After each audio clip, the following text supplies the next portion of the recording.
आज जिला सामाजिक सुरक्षा विभाग और आसरा स्वतंत्र विद्यालय आनुकूल्य अंतर्जातीय निशा निवारण और अवैध चारण मुक्त दिवस पालित हो जाइछि। ए अवसर में मुख्य अतिथि भाव जोगदे जगतसिंहपुर विधायक श्री अमरेंद्र दास कहले जे निशा निवारण करने हेले प्रथमे आमर चतुर्पार्श्व आमर समाज को निशामुक्त करने को पड़िबो। वर्तमान निशाद्रव्य विक्रय गाँ ठारू सहर सबुआडे निजर काय विस्तार करिछि, जार शिकार हेउछन्ति समाजर युवपीढ़ी। तेणु एथिपाई प्रशासन पुलिस और अबकारी विभाग गुरुदायित्व रहिछि बोली विधायक श्री दास कहिथिले।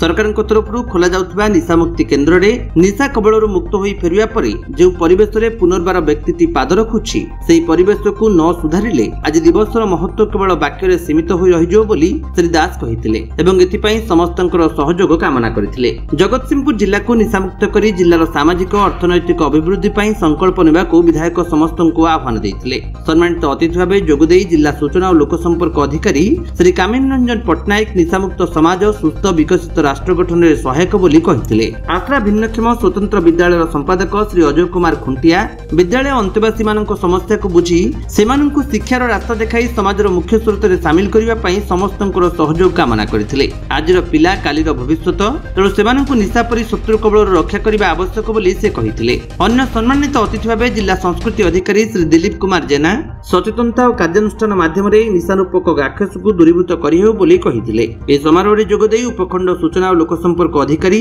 श्रीमती प्रतिची तनया महांती शिक्षा सचेतनता और सठिक दिग्दर्शन ही एक निशामुक्त समाज गठन करने सह राष्ट्र तथा राज्यर अभिवृद्धि में सहायक होब बोली कहिथिले। प्रारंभ में उपखंड सामाजिक सुरक्षा अधिकारी श्री उदय सुंदर स्वाई स्वागत भाषण प्रदान करथिले। निशा निवारण दिवस उपलक्षे आयोजित विभिन्न प्रतियोगितार कृति प्रतियोगी माननकु मुख्य अतिथि और अन्य सम्मानित अतिथि माने पुरस्कृत करथिले। जगतसिंहपुर ब्लॉक सामाजिक सुरक्षा अधिकारी रूपरेखा साहू सभा कार्य परिचालना करने सह धन्यवाद अर्पण करथिले। ब्लॉक सामाजिक सुरक्षा अधिकारी तितोल काजल कुमार साहू, कुजंग संग्राम किशोर महांती, एरसमा प्रीतम कुमार नायक, जिला सामाजिक सुरक्षा कार्यालय जूनियर असिस्टेंट सागर कुमार बेहेरा और आसरा स्वतंत्र विद्यालय कर्मकर्ता मानक सहयोग रे कार्यक्रम आयोजित होइतिला। निशा निवारण और अवैध चालाण रोकिबा निमंते विद्यालय अंतेवासी मानक द्वारा एक सचेतनता शोभायात्रा अनुष्ठित होइतिला, जेउथिरे विधायक श्री अमरेंद्र दास सहित अन्य अतिथि माने जोग दैथिले। ए अंतर्जातीय दिवस पालन अवसर रे आसरार अंतेवासी कर्मकर्ता तिर्तोल कुजंग और एरसमा ब्लॉक सामाजिक सुरक्षा अधिकारी